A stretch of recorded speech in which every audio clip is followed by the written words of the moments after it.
बिस्मिल्लाहिर्रहमानिर्रहीम। Types of matrix. आज का मेरा टॉपिक टाइप्स ऑफ मैट्रिक्स है। फर्स्ट वीडियो के अंदर मैंने आप लोगों को टाइप्स के मैट्रिक्स की जो एग्ज़ाम उनके नेम्स को रिप्रेजेंट किया था। आज हम उनको स्टेप बाय स्टेप इनकी डेफिनेशंस को भी रिप्रेजेंट करेंगे। Row matrix. सबसे पहले रो मैट्रिक्स है। A matrix is called row matrix if it has one row. Row matrix इससे कहते हैं जिसमें सिर्फ एक ही रो हो। ठीक है, एग्जाम्पल की तरफ चलते हैं। एम एक मैट्रिक्स है जिसमें सिर्फ एक ही रो है। आप लोगों को पहले मैंने बताया था कि रो इस तरह रो होता है, ये है हॉरिजॉन्टल। ऑर्डर इसका बनेगा 1/3, यानी इसके अंदर 1 एक रो है और 3 कॉलम्स है।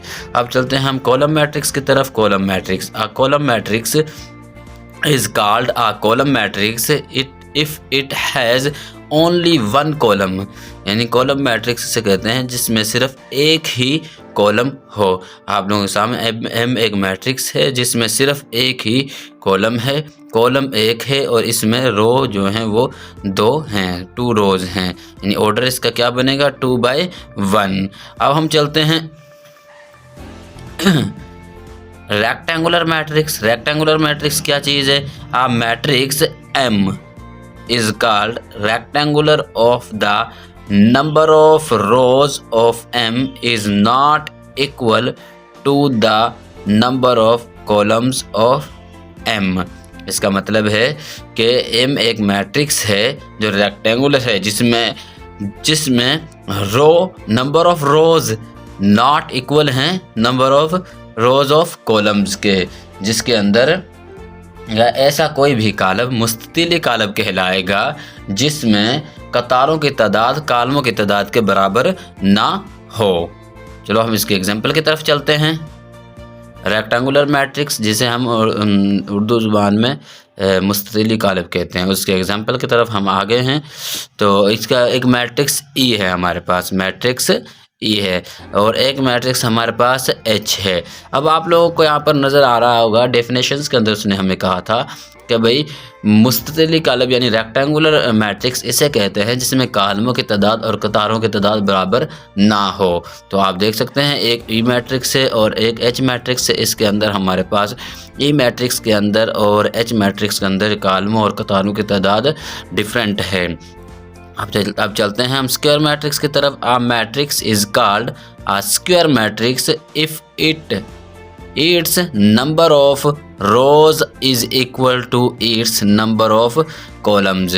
स्क्वायर मैट्रिक्स कहते हैं मुरब्बी कालिब। स्क्वायर मैट्रिक्स मुरब्बी कालिब को कहते हैं। इसके अंदर उसने कहा है आ मैट्रिक्स एक ऐसा दिया हुआ कालब जिसमें कतारों और कालमों की तादाद सेम हो, यानी इक्वल हो, बराबर हो। अब हम चलते हैं एग्जांपल की तरफ। A इज़ इक्वल टू ए हमारे पास मैट्रिक्स है और उसके बाद हमारे पास बी मैट्रिक्स है। आप देख सकते हैं इसमें इसका ऑर्डर फाइंड करते हैं। ऑर्डर हमारा 2/2 इस यानी कि 2 रोज और 2 कॉलम्स हैं। और उसके तरफ बी मैट्रिक्स की तरफ चलते हैं। इसमें भी हम इसका ऑर्डर फाइंड करते हैं 2/2। तो आपको मालूम है कि ए मैट्रिक्स और बी मैट्रिक्स के ऑर्डर फाइंड करने के बाद हमें पता चला कि इसमें 2 रोज 2 कॉलम्स हैं। अब चलते हैं हम जीरो मैट्रिक्स की तरफ। जीरो मैट्रिक्स की तरफ नल आ जीरो मैट्रिक्स, इसे नल भी कह सकते हैं और जीरो मैट्रिक्स भी कह सकते हैं। जीरो मैट्रिक्स का मतलब है सिफरी कालिब। Definition a matrix M is called a null a zero matrix if each of its entries is a zero। all entries is a zero, यानी इसमें हम करते हैं all entries is zero, यानी कि तमाम एंट्रीज, यानी एक कालब ऐसा कालब जिसमें all entries m एक कालिब है जिसके अंदर सारी एंट्रीज all entries 0 हैं। आपके सामने एक कॉलम मैट्रिक्स मैंने रिप्रेजेंट किए हुए हैं, सब एंट्रीज इसके अंदर 0 हैं। अब चलते हैं हम ट्रांसपोज कालिब की तरफ। Transpose of a matrix transpose कालिब। A matrix obtained by changing the rows into columns into rows of a matrix is called transpose of a matrix. Transpose का दिया हुआ कालब M, एक दिया हुआ कालब एम की कतारों को कालमों में बदल देने से और कालमों को कतारों में बदल देने से एक नया कालब जनरेट होता है, उसे हम ट्रांसपोज कालब कहते हैं। ट्रांसपोज कालब कहते हैं। चलो अब हम इसकी एग्जाम्पल की तरफ चलते हैं। एग्जाम्पल क्या हमारे पास है, देखो हमारा ट्रांसपोज कालब एक मैट्रिक्स मैंने ए लिया है और दूसरा एक मैट्रिक्स मैंने ए ले लिया। अब इसको देखें 1 2 3 2 1 0 -1 4 -2। इसको कालमों को कतारों में चेंज करें। अब देखिए ये आप लोगों के सामने है कि ये हमारे पास रो है, इसको हमने कॉलम की फॉर्म में लिखना है। ये कॉलम की फॉर्म मैंने लिख दिया, रिप्रेजेंट कर दिया। डेफिनेशन के अंदर उसने बताया था कालमों को कतारों में और कतारों को कालमों में जनरेट करने से एक नया कालब जनरेट हो, उसे हम ट्रांसपोज कालब कहते हैं। आप देख सकते हैं 2 0 1 को हमने कॉलम की फॉर्म लिखा, ये रो की फॉर्म थे, इसमें हमने कॉलम की, ये नया कालब हमारे पास जनरेट हो गया। इसी तरह हमारे पास सी है, इसको आप देख सकते हैं। उसके बाद चलते हैं हम negative of a matrix, negative matrix की तरफ। Let A be a matrix then its -a is obtained by changing the signs of all the entries of A is called negative matrix. Negative matrix हमारे पास मनफी कालब एक दिया हुआ कालब ए का मनफी कालब मनफी ए होगा, जिसमें दिए हुए कालब ए का हर रुकन इसका मनफी अंदाज में बदल दिया जाए। इसका मतलब ये है कि एक कालब दिया हुआ है, एक मैट्रिक्स दिया हुआ है, अगर जो उसके एंट्रीज़ को हम अगर प्लस में है तो उसको माइनस में कन्वर्ट कर देंगे, अगर माइनस में है तो उसको प्लस में कन्वर्ट कर देंगे। ये देखें हमारे सामने एक मैट्रिक्स है माइनस हमारे पास एक मैट्रिक्स है 1 -2 3 4, यानी इसको हमने -a यानी मनफी कॉलम में जनरेट किया तो -1 अभी हमारे पास प्लस में था, इसको माइनस में कर दिया, माइनस में था इसको प्लस में कर दिया, आप लोगों के सामने है। अब हम चलते हैं सिमेट्रिक मैट्रिक्स की तरफ। सिमेट्रिक मैट्रिक्स हमारे पास क्या चीज़ है, हाँ, square matrix is symmetric if it is equal to its transpose matrix A is symmetric matrix if A transpose is equal to A। Symmetric matrix का मतलब है कि एक दिया हुआ कालब M, हमारे पास एक दिया हुआ कालब M हमने, यानी कि A मैट्रिक्स M है हमारे पास, इसको हम ट्रांसपोज फॉर्म में कन्वर्ट करेंगे, लेकिन उसके ऊपर उसको जो मैट्रिक्स दिया उस पर कोई असर ना पड़े, यानी कोई उसके अंदर चेंजिंग ना आए, उसको कहते हैं ट्रांसपोज सिमेट्रिक मैट्रिक्स। देखिए आप लोगों के सामने हमारे पास M एक मैट्रिक्स है 1 2 3 2 -1 4 3 4 0। इसको हमने ट्रांसपोज मैट्रिक्स की फॉर्म में कन्वर्ट किया, इसका ट्रांसपोज लिया, तो आप देख सकते हैं कि इस मैट्रिक्स के और इस मैट्रिक्स के दरमियान हमारे पास कोई भी हमारे पास इसमें चेंजिंग नहीं आई, इसलिए इसे हम कहते हैं सिमेट्रिक मैट्रिक्स। अब हम चलते हैं अगली डेफिनेशन की तरफ। लास्ट जो हमारे पास एग्जांपल है डिफाइन है, इसको हम यहाँ से बुक से रिप्रेजेंट करेंगे। Skew symmetric matrix A square matrix A is said to be square symmetric matrix if A transpose equal to -A। यानी हमारे पास एक दफ़ा हम ट्रांसपोज लेने के बाद आपके सामने ये एग्जांपल है, उन्होंने कहा एक मैट्रिक्स है हमारे पास, इसका हमने ट्रांसपोज लिया, ट्रांसपोज देने के बाद हमने इसका ट्रांसपोज लिया, इसको हमने ट्रांसपोज लेने के बाद इनको मनफी अंदाज में कन्वर्ट करने के बाद, यानी इसको हमने नेगेटिव मैट्रिक्स के अंदर रिप्रेजेंट करेंगे, तो हमारे पास एक नया कालब जनरेट होगा जो हमारे सामने है -A। अब चलते हैं हम इसके बाद एक्सरसाइज की तरफ। हम चलते हैं एक्सरसाइज 1.2 की तरफ। अब मैं आप लोगों को बुक से थोड़ा सा डिटेल से समझाता हूँ कि ये देखें आप लोगों के सामने उसने कहा है exercise 1.2 from the following matrix identity unit matrix, row matrix, column matrix and null matrix. ये इतने पेपर के लिए भी इतने अहम नहीं हैं, लेकिन इसमें सिर्फ हमने ये बताना है कि कॉलम मैट्रिक्स कौन सा है, रो मैट्रिक्स कौन सा है, और वहदानी मैट्रिक्स यानी कि आइडेंटिटी मैट्रिक्स कौन सा है, और नल मैट्रिक्स कौन सा है। उसके बाद आप लोगों के सामने सेकंड क्वेश्चन की तरफ चलते हैं। From the following matrix identify, ये भी इस भी क्वेश्चन के अंदर उसने यही हमें रिप्रेजेंट किया है कि हमें बताएं कि इसमें से कौन सा रो मैट्रिक्स है, कौन सा कॉलम मैट्रिक्स है, कौन सा नल मैट्रिक्स है, कौन सा रेक्टेंगुलर है, कौन आइडेंटिटी मैट्रिक्स है। अब चलते हैं क्वेश्चन नंबर 3 की तरफ।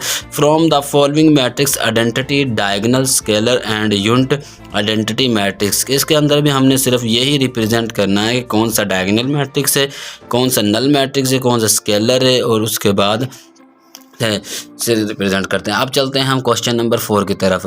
Find negative of matrix A B C and E when, इसको हमने थोड़ा सॉल्व करना पड़ेगा क्योंकि इसके अंदर उसने क्या पूछा हमसे, नेगेटिव ऑफ अ मैट्रिक्स। हमारे पास ये मैट्रिक्स दिए हैं, उन्होंने कहा है कि हमें नेगेटिव मैट्रिक्स फाइंड करें। इसको हम थोड़ा सा डिटेल से समझते हैं। हमारे पास क्वेश्चन नंबर 1 को हम रिप्रेजेंट कर लेते हैं। ए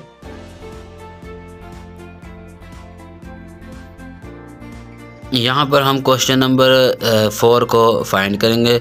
find negative matrix A B C and D और ए। हमारे पास ए बी सी डी और ई मैट्रिक्स दिए हुए, इसके हमने नेगेटिव मैट्रिक्स मालूम करना है। हम सबसे पहले फाइंड करेंगे ए मैट्रिक्स। ए मैट्रिक्स हमारे पास क्या दिया हुआ उन्होंने हमें, ए इज इक्वल टू 1 0 -1।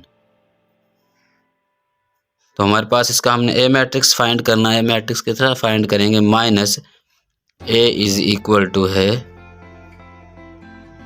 -1। जो एंट्रीज हमारे पास माइनस में उसको हमने प्लस में कन्वर्ट कर देना, और जो प्लस में उसको माइनस में कन्वर्ट कर देना हमने। ये हमारे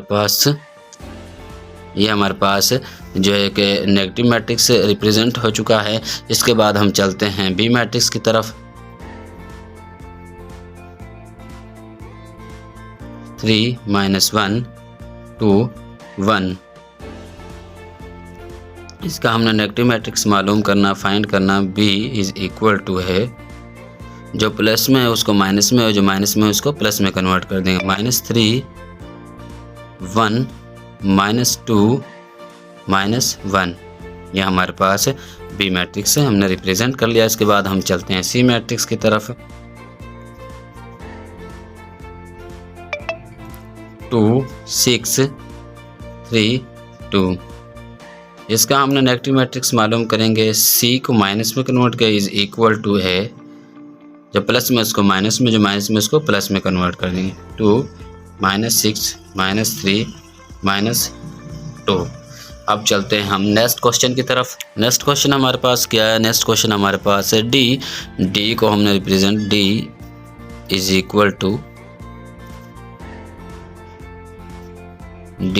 इक्वल टू हमारे पास है -3 2 4 5। इसको ब्रैकेट क्लोज कर देते हैं। उसके बाद इसका नेगेटिव मैट्रिक्स हमने फाइंड करना, -d इज इक्वल टू, जो प्लस में उसको माइनस में, जो माइनस में उसको प्लस में कन्वर्ट कर देंगे। 3 -2 4 5 -5। तो हमारे पास ये रिप्रेजेंट हो चुका है। इसके बाद हम नेक्स्ट क्वेश्चन की तरफ चलते हैं। नेक्स्ट क्वेश्चन हमारे पास ई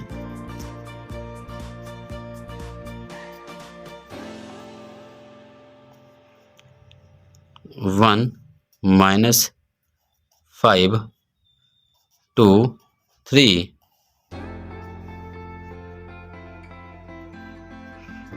इसका हम नेगेटिव मैट्रिक्स मालूम करते हैं। -e इज इक्वल टू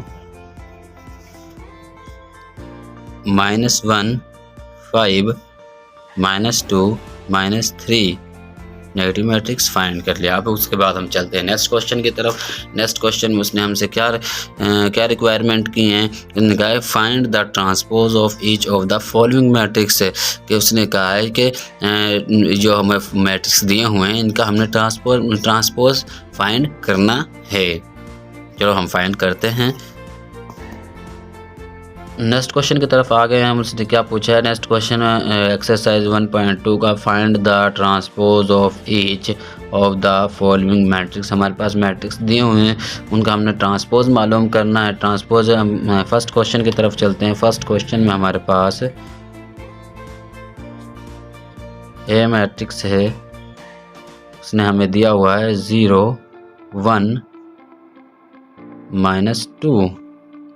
इसका हमने ट्रांसपोज किस तरह मालूम करते हैं, मैंने आप लोगों को पहले डिफाइन के अंदर भी तफसील से बयान किया था कि ट्रांसपोज किस तरह फाइंड करते हैं। ट्रांसपोज हमने ट्रांसपोज ए मैट्रिक्स का ट्रांसपोज फाइंड करना है, तो ए ट्रांसपोज के ऊपर ट्रांसपोज रिप्रेजेंट करना, टी को रिप्रेजेंट करना, और इसको जो कॉलम है उसको कतारों में कन्वर्ट कर देते हैं। हमारे पास 0 1 2 ये हमारे पास ट्रांसपोज मैट्रिक्स हमने फाइंड कर लिया। इसके बाद नेक्स्ट क्वेश्चन की तरफ चलते हैं। हमारे पास नेक्स्ट क्वेश्चन हमारे पास B 5 1 6 है। इसका हमने ट्रांसपोज मालूम करना है। ट्रांसपोज किस तरह रिप्रेजेंट करेंगे, B transpose is equal to, एक कतार में तो इसको कॉलम में हमने रिप्रेजेंट कर देना है, 5 1 -6। नेक्स्ट क्वेश्चन की तरफ चलते हैं। नेक्स्ट क्वेश्चन की तरफ हम आ चुके हैं। इसने हमसे कहा है आगे, इसके बाद हमारा नेक्स्ट क्वेश्चन हमारे पास है बुक की तरफ से, यानी सी मैट्रिक्स। सी मैट्रिक्स हमारे पास, सी को हमने किस तरह रिप्रेजेंट करना है, सी को हमने किस तरह रिप्रेजेंट करना है, ट्रांसपोज मालूम करना, फिर डी और एफ के साथ हमने रिप्रेजेंट करना। हम सबसे पहले हम सी मैट्रिक्स का मालूम करते हैं। 1 2 3 2 -1 0। इसका हमने ट्रांसपोज फाइंड करना। ट्रांसपोज किस तरह फाइंड करना है, सी ट्रांसपोज इक्वल है, तारों को कॉलमों में कन्वर्ट कर देते हैं, कॉलमों को तारों में कन्वर्ट कर देते हैं। 2 2 -1 3 0 ये हमने फाइंड कर लिया। उसके बाद हम चलते हैं डी की तरफ। डी का ट्रांसपोज मालूम करना हमने। डी इज इक्वल टू है हमारे पास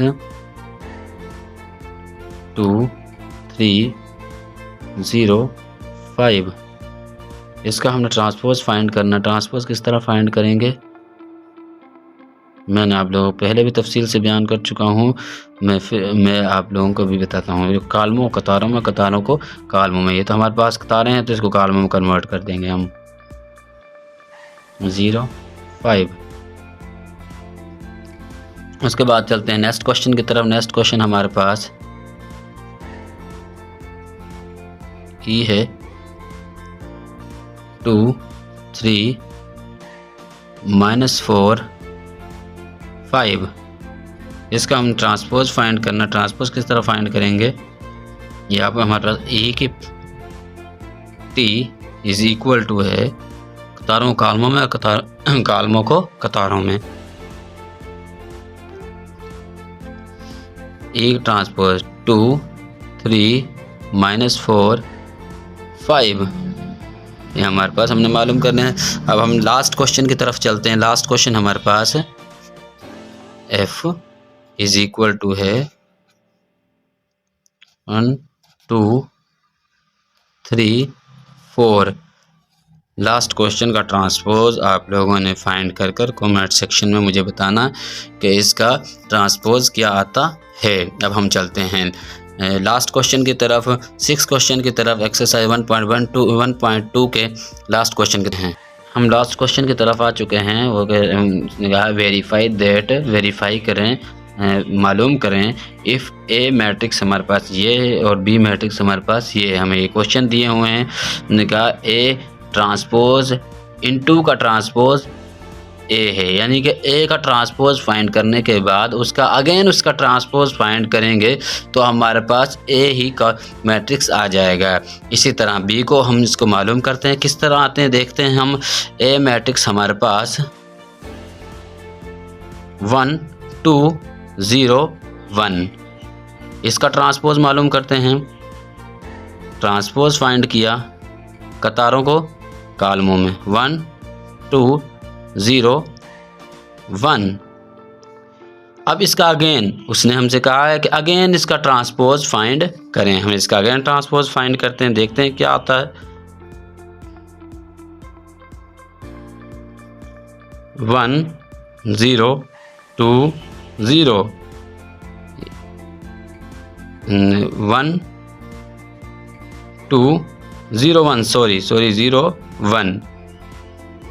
ये आप लोगों के सामने देख लें, ये इक्वल यानी ए ट्रांसपोज का ट्रांसपोज इक्वल आ गया। अब इसके बाद हम बी को करते हैं रिप्रेजेंट, बी को करते हैं। बी ट्रांसपोज हमारे पास है 1 1 2 0। इसका ट्रांसपोज मालूम करते हैं 1 1 2 0। अगेन इसका ट्रांसपोज फाइंड करेंगे, ट्रांसपोज का ट्रांसपोज 1 2 1 0। ये आप देख सकते हैं कि फर्स्ट मैट्रिक्स और लास्ट जो हमारे पास आंसर आया है वो बिल्कुल इक्वल आए हैं। तो हमारे पास ये हम मालूम कर चुके हैं। तो हमारी यहाँ पर 1.2 एक्सरसाइज भी कंप्लीट हो चुकी है। अगर आप लोगों को समझ आई हो तो आप कमेंट सेक्शन में जाकर कमेंट करें, मेरे चैनल को सब्सक्राइब करें, और किसी क्वेश्चन की समझ ना आई हो तो कमेंट सेक्शन में जाकर कमेंट्स करें। आपका भाई हर वक्त आपके लिए मौजूद है। अगर किसी भी टॉपिक के रिलेटेड आप लोगों को वीडियो बनवानी हो तो कमेंट सेक्शन में जाकर कमेंट्स करें। आप 9th क्लास 10th क्लास 11 12 किसी भी क्लास के आप लोगों को क्वेश्चन की समझ ना आ रही हो, कमेंट सेक्शन में जाकर कमेंट्स करें। इंशाल्लाह आपका भाई आप लोगों को हर वक्त, आप लोगों के लिए हर वक्त मौजूद है। अल्लाह हाफिज़।